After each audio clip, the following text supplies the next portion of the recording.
Suatu hari di Amerika Serikat terlihat ada seorang bocah yang selalu menghabiskan waktu sehari-harinya sesuai dengan agenda yang telah disusun oleh orang tuanya. Bahkan kemanapun dia pergi, para pengawal pasti akan mengikutinya karena satu dunia mengenal siapa dirinya. Ya, ia adalah Samantha Mackenzie, anak tunggal dari seorang presiden Amerika Serikat yang bernama John Mackenzie.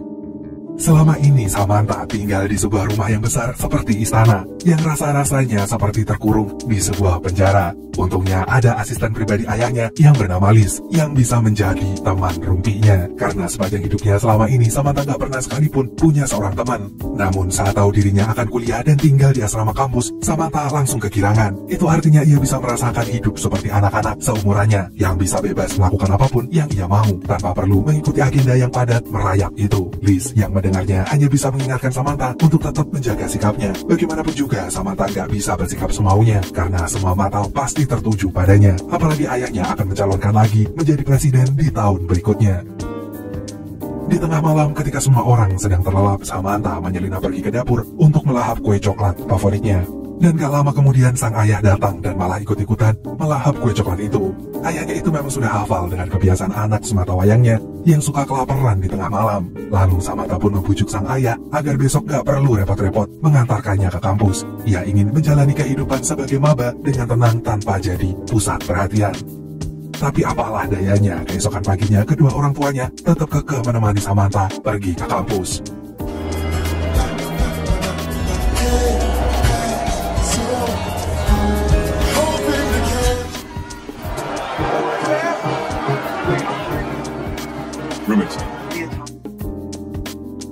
Samantha kemudian berjalan ke kamar asramanya. Ibunya memberitahu Samantha kalau nantinya ia akan sekamar dengan seorang wanita bernama Mia.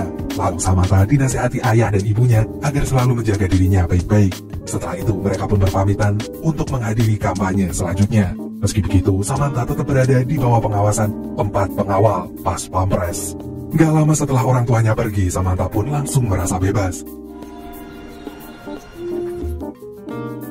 Sesaat kemudian, Mia datang sambil ngomel-ngomel saat tahu dirinya ternyata sekamar dengan anak presiden. Gak mau dirinya ikut dikekang, Mia detik itu juga ingin pindah kamar. Namun Samantha mencegahnya dengan menunjukkan rasa kecewanya karena Mia nyatanya gak sesuai dengan moto hidupnya, yang siap melakukan apapun. Dan akhirnya Mia pun mengurungkan niatnya. Lagian berkat sekamar dengan Samantha, ia jadi kecipratan merasakan fasilitas mewah di kamar asramanya. Ia lalu mengajak Samantha party, tapi sayangnya Samantha gak bisa karena ia harus bertemu dengan rektor dan para dekan di kampusnya itu.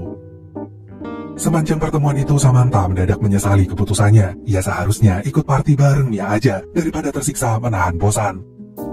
Besoknya saat perkuliahan dimulai, semua mahasiswa yang ada di sana tampak gagal fokus dengan kehadiran Samantha. Bahkan dosennya lagi ngejelasin materi, gak ada yang dengerin. Hal itu lantas membuat Samantha merasa risih. Untungnya ada seorang cowok yang langsung mengalihkan perhatian dengan mengajukan sebuah pertanyaan yang membuat Samantha terkesima. Setelah kelas berakhir, Samantha segera berterima kasih dengan cowok itu dan mengajaknya kenalan. Rupanya nama cowok itu adalah James. Mia yang melihatnya pun langsung ledekin Samantha kalau selera cowoknya ternyata oke juga. Mendengar ledekan Mia, Samantha pun hanya senyum-senyum sendiri. Sorenya Samantha dan Mia pergi ke acara tahunan kampus dengan memakai kostum bikini. Mia lalu menceburkan dirinya ke kolam, sementara Samantha berusaha enjoy dengan acara itu.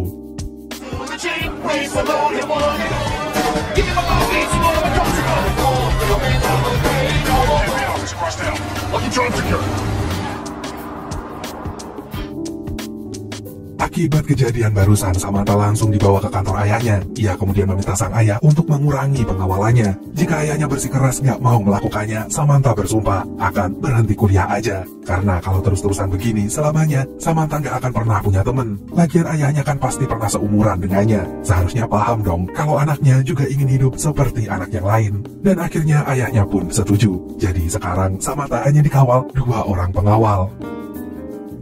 Sekembalinya di kampus, Samantha buru-buru memastikan kalau omongan ayahnya itu gak bohong. Dan benar saja saat melihat keluar jendela, terpantau udah gak ada lagi pengawal yang melihatnya dari jendela kamar sebelah. Di hari selanjutnya ketika Samantha lagi jalan-jalan sama Mia, ia nggak sengaja melihat sekumpulan mahasiswa sedang mendengarkan orasi tentang betapa buruknya kepemimpinan ayahnya selama menjabat menjadi presiden. Di situ Samantha hanya menyimak tanpa mengeluarkan sepatah kata pun. Dan pas diajak berdebat, Samantha malah segera angkat kaki. Gak mau Samantha kepikiran, Mia pun mengajak Samantha untuk seru-seruan aja. change. Coming or not.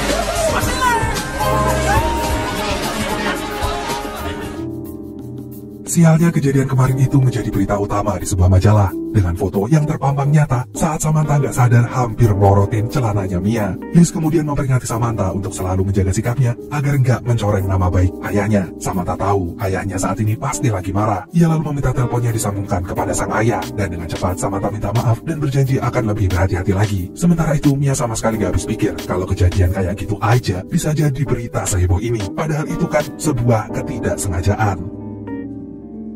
Dan atas kejadian itu, Samantha pun dikejar-kejar wartawan. Dan di keadaan yang lagi genting-gentingnya seperti itu, Mia gak kunjung membukakan pintu kamarnya. Hingga akhirnya Samantha berlari masuk ke kamar penjaga asrama. Yang ternyata kamar itu adalah kamarnya James. Sontak saja Samantha kaget bukan main. Dan setelah menunggu cukup lama, wartawan masih aja setia berada di depan asrama itu. Lalu James pun punya ide. James meminjamkan hoodie dan topinya untuk Samantha agar ia bisa mengelabui wartawan di luar sana. Mereka kemudian keluar asrama dengan santuinya.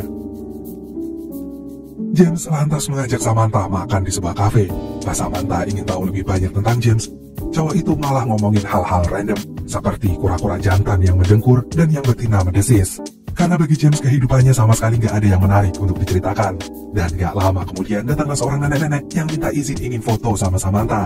Tentu saja Samantha langsung mengizinkannya. Dan setelah itu Samantha dan James pun kembali melanjutkan perjalanan mereka. Apesnya wartawan kembali mengetahuinya.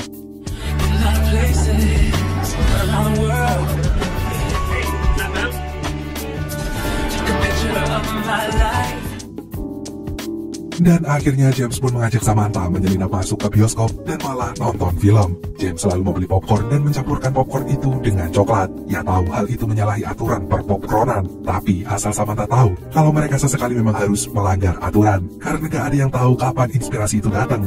Dan di luar dugaan Samantha, rasa popcorn itu ternyata mantul habis. Lalu mereka pun sampai di asrama dengan selamat. Dan Samantha masih aja ngepoin kehidupan James. Mulai dari menanyakan permainan favorit sampai makanan favorit James. Buat Samantha sendiri hari itu adalah hari yang paling menyenangkan di dalam hidupnya selama ini. Dan beberapa hari kemudian Samantha pun berniat ingin ngajakin James pergi melihat acara api unggun pada nanti malam. Mia lalu membantu menuliskan pesan itu di sebuah papan tulis yang ada di depan kamar James. Malamnya ketika acara api unggun akan dimulai, Samantha terus saja merasa gelisah karena James nggak muncul-muncul juga. Mia yang peka langsung menenangkan Samantha. Sepertinya James berhalangan hadir karena harus menjalani tugasnya sebagai penjaga asrama. Dan setelah itu Mia cerita kalau ia menyukai seorang cowok yang dulunya pernah satu sekolahan dengannya. Dan tanpa disangka-sangka cowok itu datang memenuhi pesan ajakannya tadi. Tapi pas tuh cowok menghampirinya, ia malah menyapa Samantha. Kesal dengan apa yang terjadi, Mia pun langsung pergi dari sana. Ia kemudian sengaja menjadikan kamar asramanya itu sebagai tempat party untuk membalaskan apa yang udah terjadi.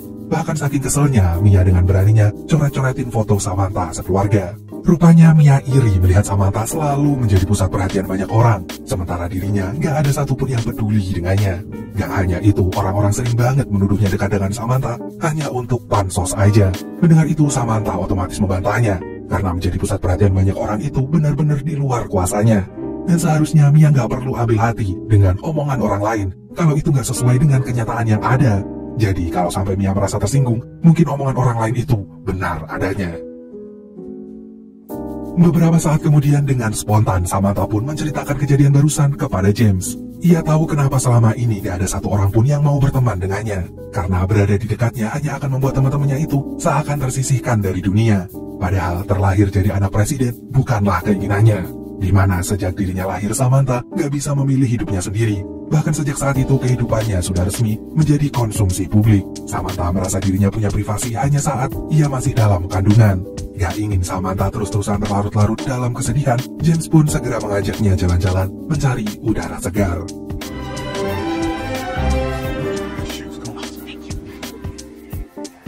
Must be proud of you. Thought about this before, huh? Like a bracelet. Thanks. It's for my dad.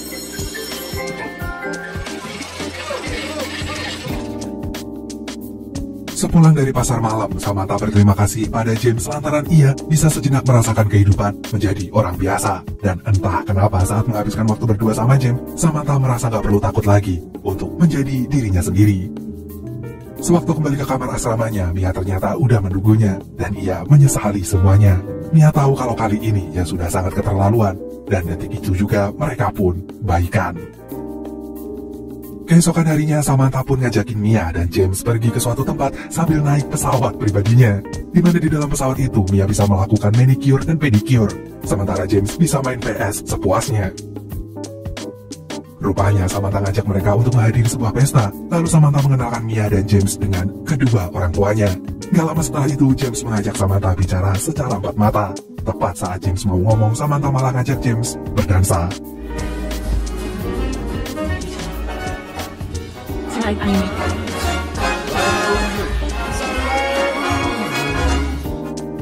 Dan sewaktu Samantha diwawancarai awak media, tiba-tiba saja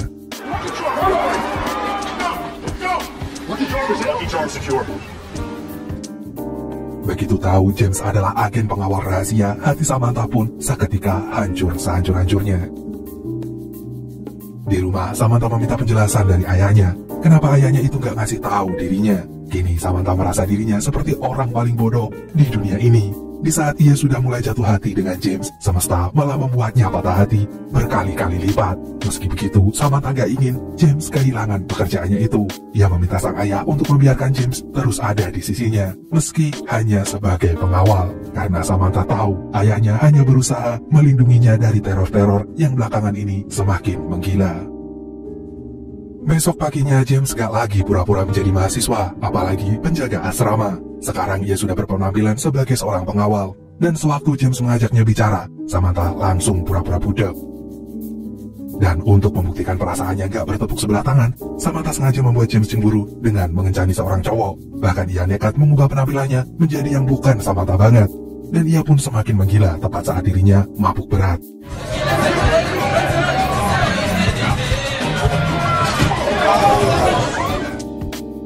James kemudian menggendong Samantha menuju ke asrama kampus. Ia benar-benar sedih melihat Samantha yang sekarang, yang sama sekali bukan seperti dirinya. Samantha yang mendengarnya pun langsung bilang, kalau seperti inilah kondisinya kalau ia hidup tanpa ada James di sisinya.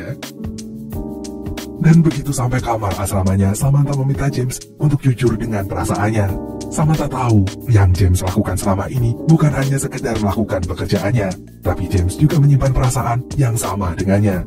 Apa karena statusnya sebagai anak presiden yang menahan James untuk gak mau menyatakan perasaannya itu? Atau mungkin semua orang selama ini hanya pura-pura bersikap manis padanya karena dia anak seorang presiden. Namun gak ingin Samantha salah paham, James pun bilang kalau mereka sama rasa. Selamanya mereka gak akan pernah bersama. Selain karena pekerjaannya terancam, ia yakin ayahnya Samantha gak akan mengizinkannya. Tapi seandainya boleh memilih, James akan mengikuti kemanapun Samantha pergi, bukan karena harus melakukannya, tapi karena itu adalah keinginannya. Paginya, Mia pun menunjukkan sebuah majalah yang memuat berita kalau dirinya diduga telah berkencan dengan pengawalnya sendiri, yaitu James. Samantha kemudian mencari James, namun sayang James sudah digantikan dengan pengawal yang baru. Sejak saat itu, hari demi hari Samantha dilewati dengan perasaan yang kacau balau. Kabar dirinya kencan bersama James pun semakin menjadi omongan di mana-mana. Kali ini Samantha benar-benar merasa sangat lelah. Dan gak lama kemudian ibunya datang ke asrama untuk menjemput Samantha. Ia ingin Samantha untuk sementara waktu cuti kuliah dulu sampai keadaan membaik. Mengingat dalam waktu dekat ini pemilihan presiden akan segera dilakukan dan ayah Samantha telah kehilangan 3 poin akibat huru-hara yang Samantha buat akhir-akhir ini. Dengan berat hati, Samantha pun pulang bersama ibunya. Sementara yang terjadi dengan James, ia sedang menjalani sidang pendisiplinan. Di situ James sadar kalau ia sudah berusaha mengesampingkan perasaannya. Tapi semakin berusaha meredam perasaannya, rasa cinta James untuk Samantha malah semakin besar. Dan bila James harus kehilangan pekerjaannya karena perasaannya itu, James pun kini telah siap menanggungnya. Dan pada akhirnya James pun diskors dan akan dipindah tugaskan. Di sisi lain, Samantha yang ikut mendampingi ayahnya menghadiri pertemuan penting pun hanya bisa terdiam. Namun semuanya meledak saat ayahnya itu memintanya untuk bersikap lebih dewasa. Padahal Samantha sudah melakukannya. Ia sudah membuang egonya saat ia memutuskan untuk pulang sama ibunya. Dan singkat cerita, ayah Samantha kembali terpilih menjadi presiden untuk kedua kalinya. Di malam peresmiannya sebagai presiden, ayahnya segera mengajak Samantha berdansa bersama. Di momen itulah ayahnya minta maaf untuk semua hal yang terjadi di hidup Samantha. Maaf gak pernah mendengarkan apa yang Samantha inginkan. Maaf belum bisa menjadi ayah yang baik. Dan maaf sudah membuat Samantha patah hati untuk cinta pertamanya. Dan di tengah dansanya itu, sang ayah ternyata menyiapkan sebuah kejutan untuk Samantha dengan menghadirkan James. Ia lalu melepaskan putrinya itu berdansa dengan James.